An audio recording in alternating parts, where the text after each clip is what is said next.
আসসালামু আলাইকুম। প্রিসেপ্টরের এই নতুন আয়োজনে তোমাদের সবাইকে স্বাগত। শিক্ষার্থীবৃন্দ, তোমরা জানো যে আমার চ্যানেলটি নতুন। আমি প্রথম ক্লাসে বলেছিলাম এই চ্যানেলে মূলত আমি বাংলা এবং ইংরেজি এই দুটি বিষয়ে টিউটোরিয়াল দেব। তোমরা নিশ্চয়ই দেখেছো যে আমি ইংরেজি ভার্ব বিষয়ে বেশ কয়েকটি ক্লাস আপলোড করেছি।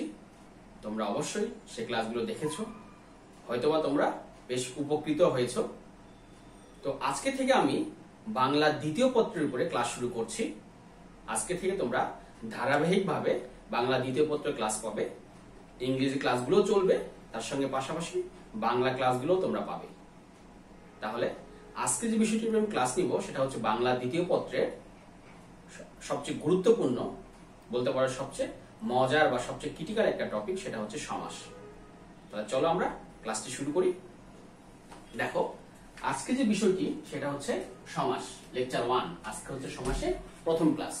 ও হ্যাঁ, আরেকটা বিষয়, যদি আমার ক্লাসগুলো তোমাদের ভালো লাগে তাহলে অবশ্যই আমার চ্যানেলটি সাবস্ক্রাইব করে আমার সঙ্গে থাকবে। এবং তোমাদের যদি নতুন কোনো বিষয়ে ক্লাস প্রয়োজন হয় বা তোমরা যদি কোনো বিষয় যদি বুঝতে তোমাদের সমস্যা হয়, তোমরা যদি বুঝতে না পারো, তাহলে অবশ্যই আমাকে কমেন্টে জানাবে। আমার ক্লাসগুলো কেমন হচ্ছে সেটাও অবশ্যই আমাকে কমেন্টে জানাবে। তাহলে চলো আজকে ক্লাসটি শুরু করি। আজকে হচ্ছে সমাস। দেখো, সমাস শব্দের অর্থ হচ্ছে সংক্ষেপ বা মিলন। সমাস শব্দের অর্থ হচ্ছে সংক্ষেপ বা মিলন।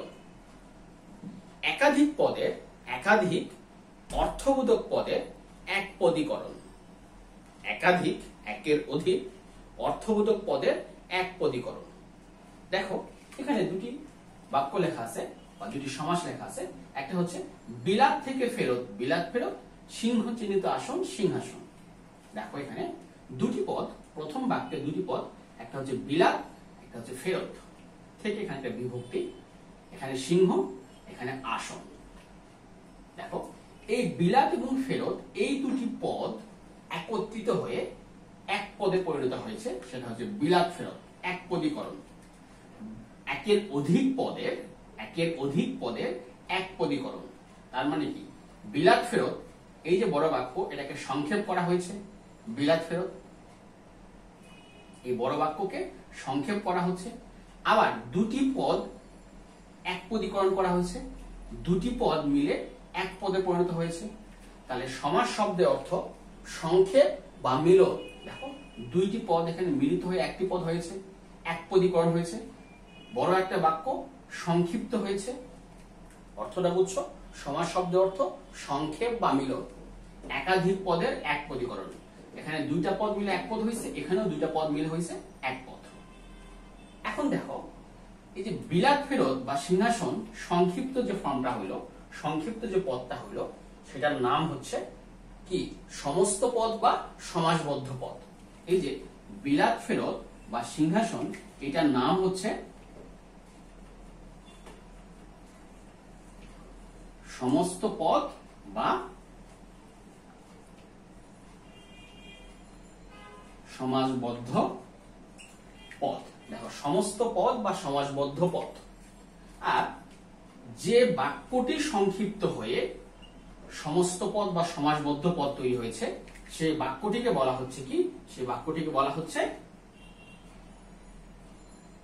ব্যাস বাক্য বা বিগ্রহ বাক্য। তাহলে যে বাক্যটা সংক্ষিপ্ত হয়ে যে পদ উৎপন্ন করতেছে, সেই পদটির নাম হচ্ছে সমস্ত পদ বা সমাসবদ্ধ পদ।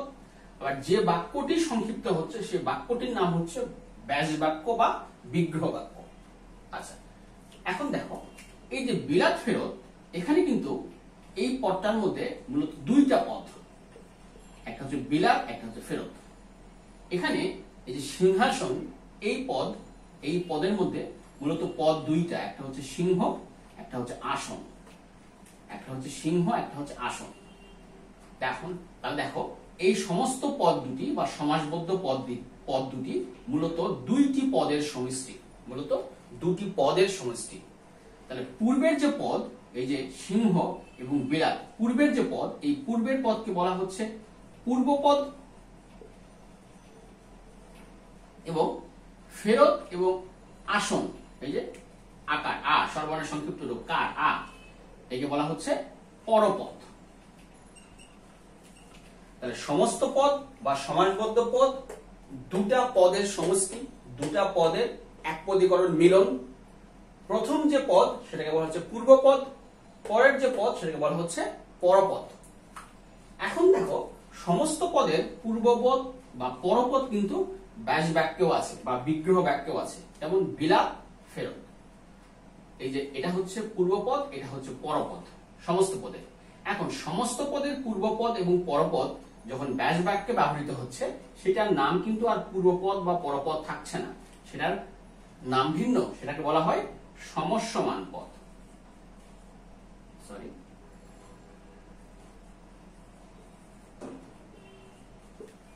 তাই সমস্যমান পদই কিন্তু মূলত পূর্বপদ বা পরপদ। যখন সমস্ত পদে বা সমাসবদ্ধ পদে ব্যবহৃত হচ্ছে, তখন পূর্বেরটা পূর্বপদ, পরেরটা পরপদ। আবার এই পদ দুটি যখন ব্যাস বাক্যে ব্যবহৃত হচ্ছে, তখন দুটা পদকেই বলা হচ্ছে সমস্যমান পদ। তাহলে সমস্যমান পদই মূলত পূর্বপদ বা পরপদ।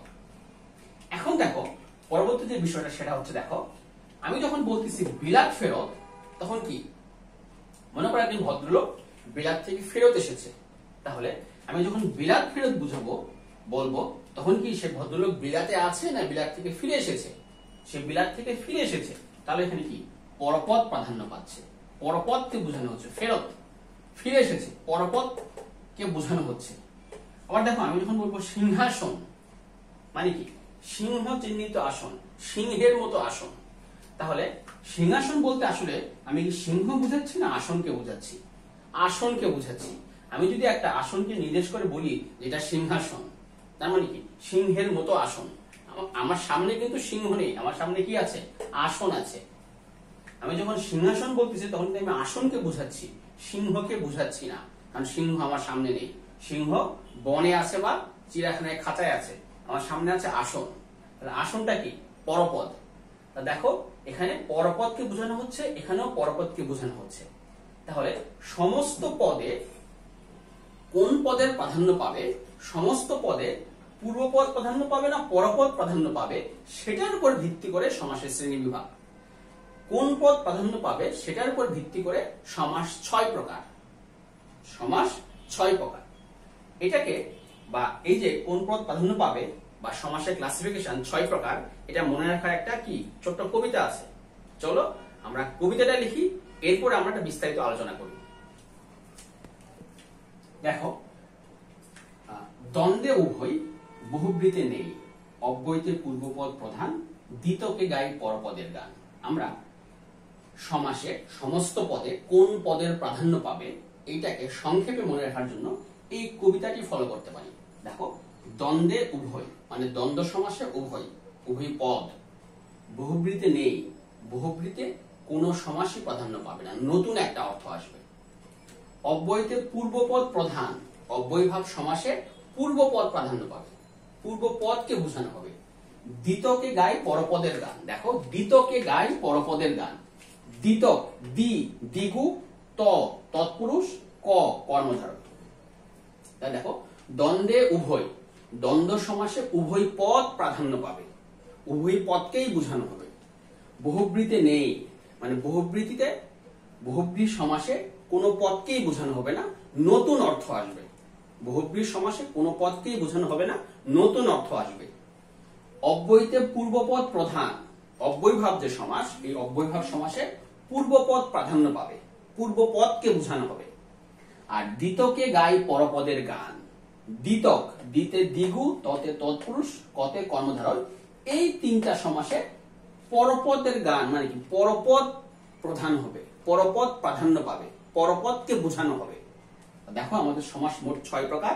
দ্বন্দ্ব সমাস, বহুব্রী সমাস, এখানে অব্যয় মানে অব্যয়ভাব, অব্যয়ভাব সমাস, দ্বিগু, তৎপুরুষ, কর্মধারয়। তাহলে সমস্ত পদে বা সমাসবদ্ধ পদে কোন পদকে বোঝানো হবে, কোন পদ প্রাধান্য পাবে, এর উপর ভিত্তি করে সমাস 6 প্রকার। দ্বন্দ্ব, বহুব্রী, দ্বন্দ্ব, বহুব্রী, অব্যয়ভাব, দ্বিগু, তৎপুরুষ, কর্মধারয়। তাহলে চলো আমরা এখন এই কবিতাটিতে কি বোঝানো হচ্ছে একটু আমরা বাক্যে প্রয়োগ করে দেখি বা কয়েকটা উদাহরণ দেখি। যেমন দ্বন্দ্বে উভয়, দ্বন্দ্ব সমাসে উভয় পদ প্রাধান্য পাবে। যেমন আমরা যদি বলি মা ও বাবা, এটা সমস্ত পদ কি হয়? মা বাবা। আমরা যদি বলি যে সুখ ও দুঃখ, আমরা কি বলবো? আমরা বলবো সুখ, মাঝখানে একটা হাইফেন, দুঃখ। দেখো দ্বন্দ্ব সমাসের দুটা পদের মাঝখানে একটা ও থাকবে, সাধারণত ওই থাকে। দেখো এখানে মা এবং বাবা মাঝখানে ও আছে, এখানে সুখ এবং দুঃখ মাঝখানে ও আছে। বাসবাক্যে মাঝখানে দুটা পদের মাঝখানে ও থাকবে, ও আছে, এবং সমস্ত পদে এই ওটা উঠেছে, সেখানে একটা হাইফেন আসবে। যেমন মা ও বাবা, মা বাবা, সুখ ও দুঃখ, সুখ দুঃখ। এখন দেখো আমি যখন মা বাবা বলতেছি, আমি মাকেও বোঝাচ্ছি, বাবাকেও বোঝাচ্ছি, দুটাকে সমানভাবে বোঝানো হচ্ছে। কেউ এখানে কম গুরুত্বপূর্ণ নয়। আমি যখন সুখ ও দুঃখ বলতেছি, সুখ দুঃখ, আমি সুখকেও বোঝাচ্ছি, দুঃখকেও বোঝাচ্ছি। এই কারণে বলা হচ্ছে দ্বন্দ্ব বা দ্বন্দ্বে উভয়, দ্বন্দ্ব সমাসে উভয় পদ প্রাধান্য পাবে। দ্বন্দ্ব সমাসে উভয় পদ প্রাধান্য পাবে। এখানে মাও প্রাধান্য পেয়েছে, বাবাও পেয়েছে, এখানে সুখও পেয়েছে, দুঃখ পেয়েছে। পরটা দেখো, বহুব্রীতে নেই। বহুব্রী সমাসে নতুন একটা অর্থ আসবে। কি আসবে? নতুন একটা অর্থ আসবে। যেমন দেখো আমি যদি বলি ৮০তে ২০ জার। তোমরা জানো ৮০ মানে হচ্ছে দাঁত, দাঁতে ২০ জার। এটা কি হবে? এটা হবে ৮০-২০। আমরা যদি বলি উড়না নাভিতে যার, আমরা কি বলি? আমরা বলি পূর্ণ নাভ। দেখো ৮০ মানে দাঁত, পূর্ণা মানে হচ্ছে সুতা, জাল বা সুতা। তাহলে ৮০-২০, দাঁতে ২০ জার, ৮০-২০। এই ৮০-২০টা আসলে কি? ৮০-২০টা হচ্ছে সাপ। পূর্ণা নাভিতে যার, যার নাভিতে সুতা বের হয়, সেটা কি? পূর্ণনাভ। এই পূর্ণনাভটা আসলে কি? পূর্ণনাভটা হচ্ছে মাকড়সা।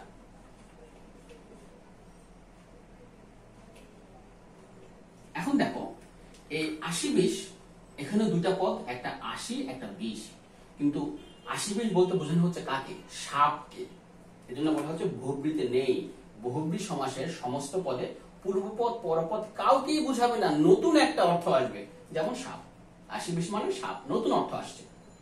উড়না নাভিতে যার, উর্ণ নাভ, এখানে উর্ণ একটা নাভ একটা, কিন্তু বোঝাচ্ছে কাকে?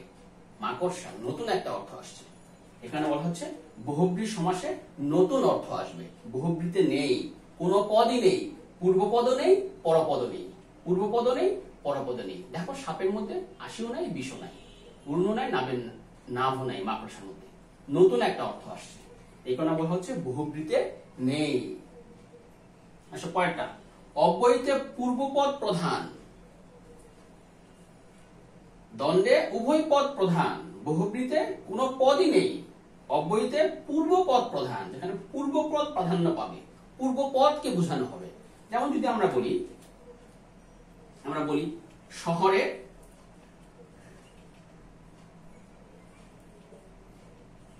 সদৃশ, আমরা কি বলবো? আমরা বলবো হচ্ছে উপশহর।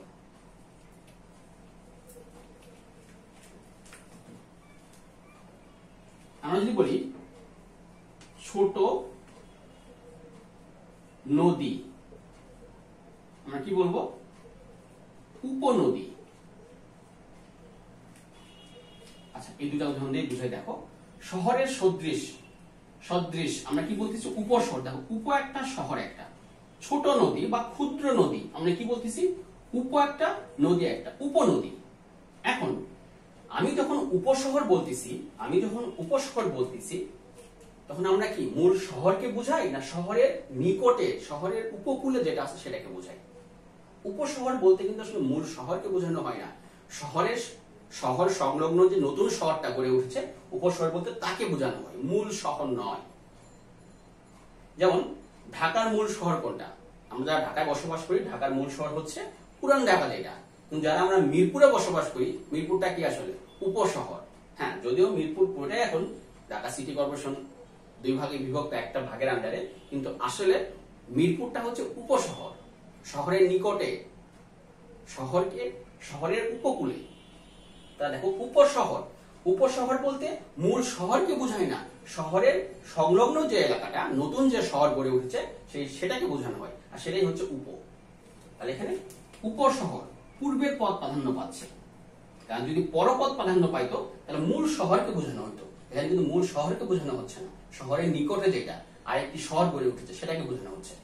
একইভাবে উপনদী, মনে করো ছোট নদী, পদ্মা নদী থেকে একটা নদী সৃষ্টি হয়েছে, সেটাকে আমরা কি বলতেছি? উপনদী বলতেছি।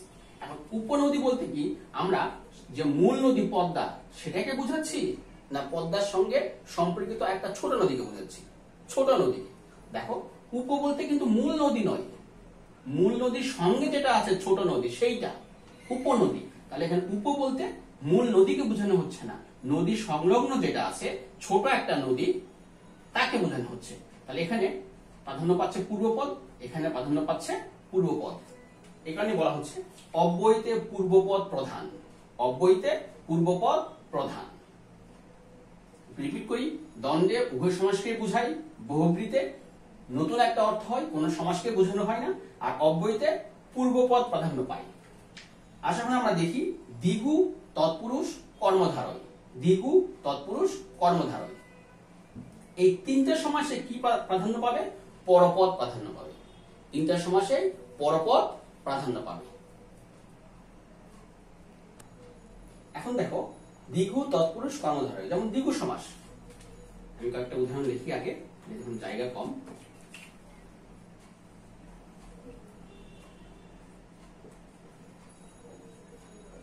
মনে করো 4 রাস্তার সমাহার, আমরা কি বলবো? আমরা বলবো হচ্ছে চৌরাস্তা। 4 রাস্তার সমাহার আমরা কি বলবো? চৌরাস্তা। আমরা যদি বলি 3 মাথার সমাহার কি বলবো? তে মাথা। দেখো আমরা যদি বলি 3 মাথার সমাহার আমরা কি বলবো? তে মাথা। আমরা যদি বলি 3 তারের সমাহার আমরা কি বলি? 3 মানে সে তার। এখানে একটু বোর্ডে জায়গা কম, আমি সংক্ষেপে বুঝাই। দেখো 4 রাস্তার সমাহার চৌরাস্তা, 3 মাথার সমাহার তে মাথা, 3 বা সে তারের সমাহার সে তার। আমি যখন চৌরাস্তা বলতেছি, এখানে চৌ রাস্তা, তে মাথা, সে তার। আমি যখন চৌরাস্তা বলতেছি 4টি রাস্তা এসে এক জায়গায় মিলিত হয়েছে, একটা মোড়, কিন্তু আমি তো রাস্তাটাকেই বুঝাচ্ছি, অন্য কাউকে তো বুঝাচ্ছি না। হ্যাঁ, 4টি রাস্তা এক জায়গায় এসে মিলিত হয়েছে, কিন্তু মূল ফোকাসিংটা কোথায়? রাস্তায়। রাস্তা কি? পরপথ। একইভাবে 3টা রাস্তা এসে এক জায়গায় মিলিত হয়েছে, তে মাথা, 3 রাস্তার একটা মিলন স্থান, মোড়, তে মাথা, 3টা রাস্তার মাথা এসে মিলিত হয়েছে, সেখানে মাথাটাকে বোঝানো হচ্ছে পরপথ।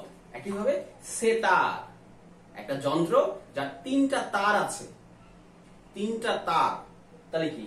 তারকেই তো বোঝানো হচ্ছে সে তার। তার এখানে কি পথ? পরপথ। মাথা এখানে পরপথ, চৌরাস্তা রাস্তা এখানে পরপথ। তাহলে দ্বিগু সমাস পরপদ প্রধান। এখানে দ্বিগু সমাস একটা বিষয় হচ্ছে বা বৈশিষ্ট্য হচ্ছে দ্বিগু সমাসের শেষে কি থাকবে? সমাহার থাকবে, প্রথমে সংখ্যা থাকবে। দেখো 4 রাস্তার সমাহার, প্রথমে সংখ্যা শেষে সমাহার। চৌরাস্তা, তে মাথার সমাহার, তে মাথার সমাহার, তে মাথার সমাহার, তে মানে 3 সমাহার, প্রথমে সংখ্যা পরে সমাহার। সে তার, সে বা 3 তারের সমাহার, প্রথমে সংখ্যা পরে সমাহার। সপ্ত ঋষির সমাহার, সপ্তর্ষি, দেখো প্রথমে সংখ্যা পরে সমাহার। এটা হচ্ছে দ্বিগু সমাস। আসো তৎপুরুষ সমাস। তৎপুরুষ সমাস মূলত কি? বিভক্তি নির্ভর সমাস। বিভক্তি দ্বারা যে সমাসটা কি বোঝা যায় সেটা হচ্ছে তৎপুরুষ সমাস। দেখো আমরা অলরেডি তৎপুরুষ সমাসের উদাহরণ প্রথমে যেটা লিখেছি সেটা হচ্ছে বিলাত থেকে ফেরত। আমরা কি বললাম? আমরা বললাম হচ্ছে বিলাত ফেরত। দেখো বিলাত থেকে ফেরত, এখানে থেকে একটা বিভক্তি। আমরা জানি হতে থেকে যে এগুলো কি বিভক্তি? এগুলো হচ্ছে পঞ্চমী বিভক্তি। বিলাত থেকে ফেরত আমরা কি লিখলাম? বিলাত ফেরত। আমরা যদি বলি মধু দিয়ে মাখা, আমরা যদি বলি মধু দিয়ে মাখা, আমরা কি বলবো? এটা সমস্ত পদ কি হবে? মধু মাখা। দেখো বিলাত থেকে ফেরত, একজন ভদ্রলোক বিলাত থেকে ফেরত এসেছে, তার মানে কি সে ফেরত এসেছে, সে বিলাতে আর নাই। বিলাত থেকে ফেরত, পরপদ ফেরত। পরপদকে বোঝানো হচ্ছে মধু দিয়ে মাখা। একটা খাবার মনে করো যেটা কি করা হয়েছে? মধু দিয়ে মাখা হয়েছে। তাহলে যখন আমি মধু মাখা বলতেছি, তার মানে আমি কাকে বোঝাচ্ছি? মধু দিয়ে মাখানো খাবারটা, মাখানো, মাখা। এখানে পরপদ প্রাধান্য পাচ্ছে। দেখো এখানে পরপদ প্রাধান্য পাচ্ছে, এখানে পরপদ প্রাধান্য পাচ্ছে। এটা হচ্ছে তৎপুরুষ সমাস। দেখো তৎপুরুষ সমাস আমি কি বললাম? বিভক্তি নির্ভর সমাস, যেটা যেটা বিভক্তি দিয়ে চেনা যায়। যেমন থেকে পঞ্চমী বিভক্তি, তাহলে এটা কি? পঞ্চমী তৎপুরুষ। তোমরা জানো তৎপুরুষ সমাসে আরো ভাগ আছে, ক্লাসিফিকেশন আছে আরো। মধু দিয়ে মাখা, দিয়েটা কি? দিয়ে বা দ্বারা, দিয়ে বা দ্বারা, এটা কি? তৃতীয়া বিভক্তি, মধু মাখা। তাহলে এটা তৃতীয় তৎপুরুষ, এটা হচ্ছে পঞ্চমী তৎপুরুষ। তাহলে তৎপুরুষ সমাস পরপদ, দ্বিগু সমাস পরপদ। আর একটা রইল সেটা কি? কর্মধারয় সমাস। কি সেটা? কর্মধারয় সমাস। এখানেও কি পাই? পরপদ প্রাধান্য পাই। দেখো আমাদের জায়গা নেই, আমরা একটু উপরে লিখি। আমরা একটু এটাকে উপরে লিখি। যেমন কাজলের ন্যায় কালো। আমরা কি বলবো? কাজল কালো।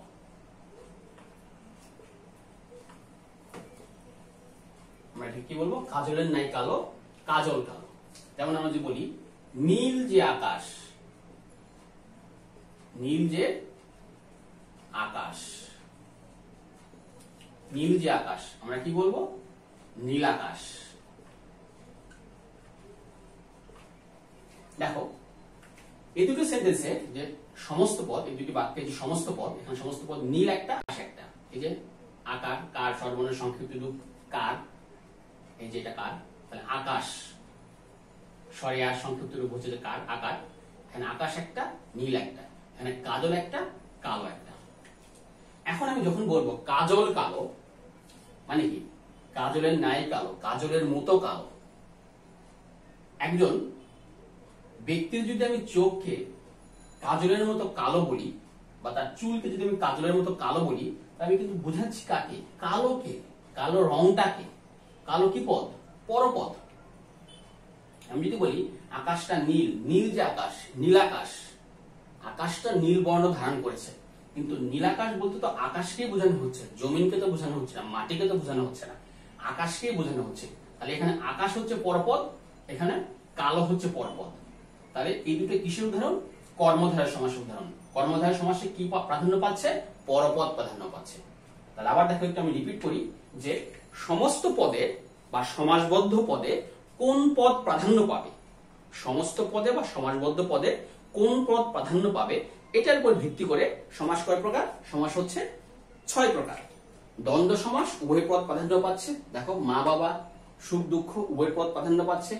বহুব্রীতি নেই, বহুব্রীতে নতুন একটা অর্থ আসবে, যেমন আসিবে সাপ, উন্ননাপ, মাকড়সা।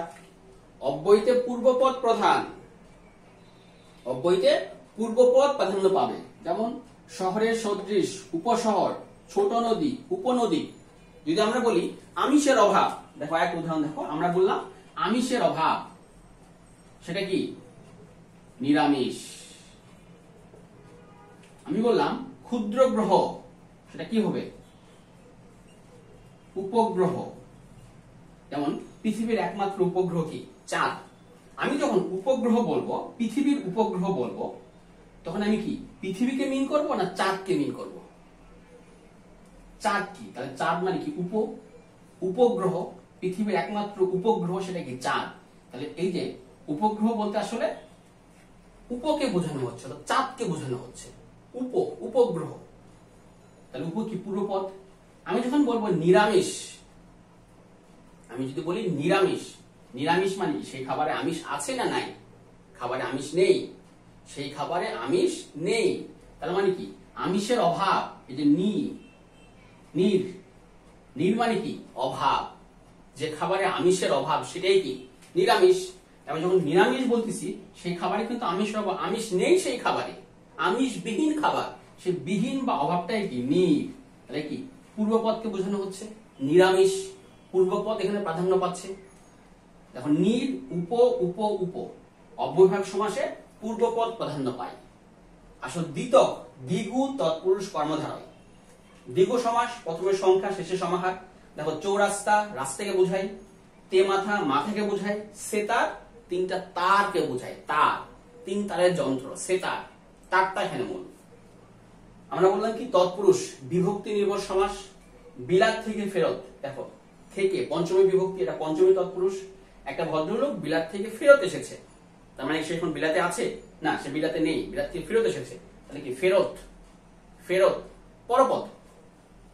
মধু দিয়ে মাখা, একটা খাবার মধু দিয়ে মাখানো হয়েছে, মনে করো ব্রেড মধু দিয়ে মাখানো হয়েছে, তাহলে এখানে কি মাখানো ব্রেডকে বোঝানো হচ্ছে, মানে মাখানোটা এখানে মূল, মাখানোকে এখানে প্রাধান্য দেওয়া হচ্ছে, এটা পরপদ। লাস্ট কর্মধারয় সমাস। দেখো কাজলের নাই কালো নীল যে আকাশ, কাজলের নাই কালো কাজল কালো, এখানে পরপদ কি কালো, পরপদ কালো, কালোকে বোঝানো হচ্ছে, হ্যাঁ সেই কালোটা কাজলের মতো, কিন্তু মূল জিনিসটা কাজল না, মূল আমাদের ফোকাস হচ্ছে কালো বা বোঝাচ্ছে কালোকে, কালোকে প্রাধান্য দেওয়া হচ্ছে। আসলে নীল আকাশ, আমাদের মূল ফোকাস কিন্তু নীলে নয় আকাশ, হ্যাঁ আকাশটা নীল বর্ণের, কিন্তু মূল বিষয়টা হচ্ছে আকাশ। এখানে আকাশ পরপদ, এখানে কালো পরপদ, এটা হচ্ছে কর্মধারয় সমাস। কর্মধারয় সমাসে পরপদ প্রাধান্য পায়। তাহলে 6টা সমাসের মধ্যে 3টা পরপদ, ভালো করে মিন করো, এই যে 6টা সমাস, এই 6টা সমাসের মধ্যে 3টা পরপদ, একটা পূর্বপদ, একটা কোন পদই নয়, একটা উভয়পদ।